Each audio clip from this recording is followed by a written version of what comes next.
Hi, everyone. My name is Mike Lang, and I am a level 3 facilitator with Common Language and also the founder of Common Language. And welcome to session 3 of Meet the Facilitator. We've got a wonderful level 1 facilitator here, Krystle. She has a really awesome background in design and photography, but is bringing all that stuff into digital storytelling right now. So Krystle, why don't you tell everyone your name, where you're located, and maybe what inspired you to become a Common Language facilitator. Yeah, for sure. Thanks, Mike. Hi, everyone. My name is Krystle Schofield, and I am located in Victoria, BC.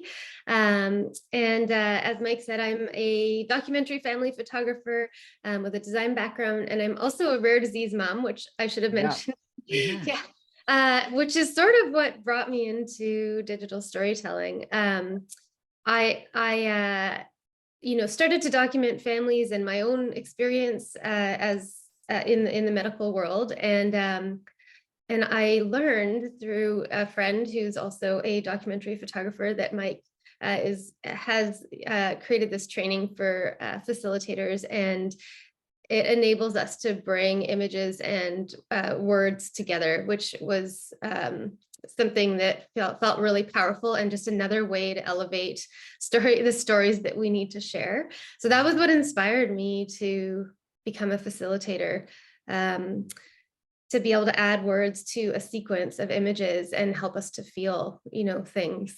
And the Yeah. other thing, the Mhm. other thing was that digital storytelling, because it's more accessible, I think through my experience as a medical mom, I have heard so many stories. And when I learned that there was a way to get those stories out there in a more accessible manner, I thought, Mm. I've got to be a part of this. Yeah, totally. Yeah, and I mean, I love that's a big part of your work, right?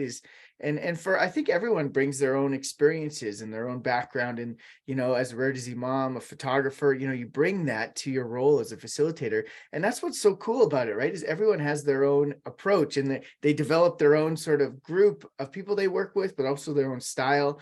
And anyways, I love that you've been doing some really wonderful work with the rare disease community. And it's something that I've learned about a lot actually through conversations with you and hearing about some of your work. So maybe, you already answered this a little bit. What you love most about digital storytelling is you can bring the feeling, bring the images and the words together. But, based on maybe one of the stories you've created, what have you experienced in the rare disease community in particular, maybe with the digital story you've created? Yeah, that's a good question. I've worked with, I think caregivers, or often Yeah. parents have children with rare diseases, and I've also worked with, youth who are living with rare disease. So every story has, as they are, every story has been unique in itself. And I think one of the most powerful experiences I've had so far was working with a teenager. Cool. And that experience, it was the first time she had had a window to kind of process and talk about Mm. her life in a medical context. And so that was super powerful for both of us, because she also is a competitive gymnast. So she Cool. lives with a disease and is also a competitive gymnast. And when I started the story with her, I learned that she hadn't talked a lot about her rare disease Mm. up until this year. And so working with her through the process was um, really neat to see her kind of make these connections, and also be able to stop in moments and reflect on them and just actually Mm. see, feel them.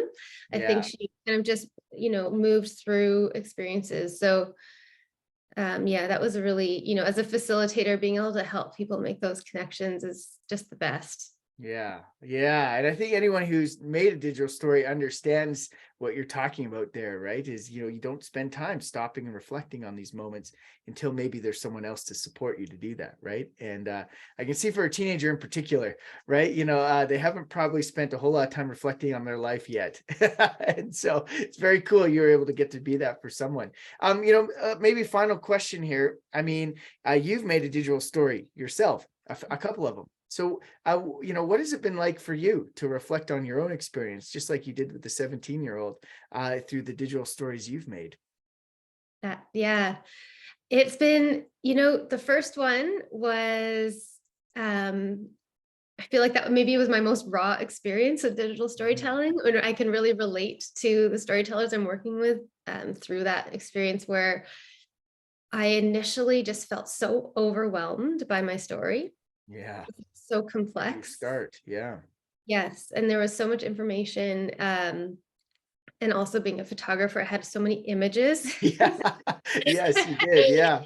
Oh, yeah. Um, Thousands of images and a huge story. What do you do? Right. Yeah. yeah, and yet you want to distill it into this, short, like 400 word, Yeah. um, brief, right? And it's like, so the whole time I just thought, oh my gosh, I really couldn't have done this on my own. Like I needed someone there to be able to work through the process with.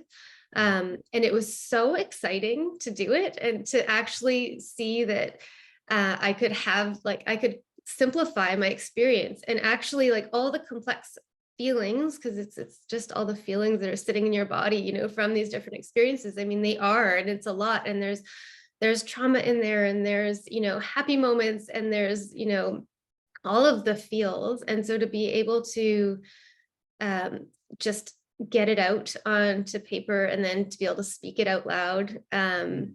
Yeah.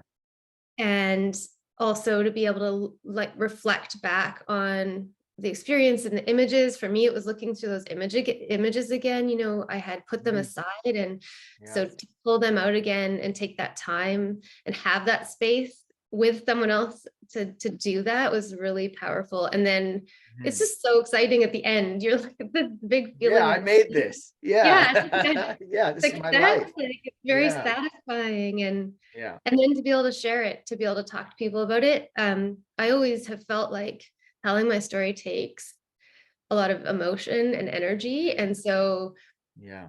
to be able to have that in a package there that I can share when I want with the right people felt really good. Yeah. Yeah, that's awesome. Well, I mean, what's so cool about that is everything you just described you do with people now, right? You help them through that process, and experiencing it yourself is the best place to start. But what I think is really cool about all the facilitators is they have their own personal stories and experiences, but then they get to help others through the same thing that they went through when they told their first story. And it's really inspiring for me, Krystle, to get to see some of the stuff you've been doing, and the world that you're stepping into with digital storytelling. So yeah, very excited to that you're part of the Common Language sort of collective. And thanks so much for doing this. We'll of course be seeing you around. So thanks. Yeah. Thanks. Thank All right. you. See you later, everyone. Bye.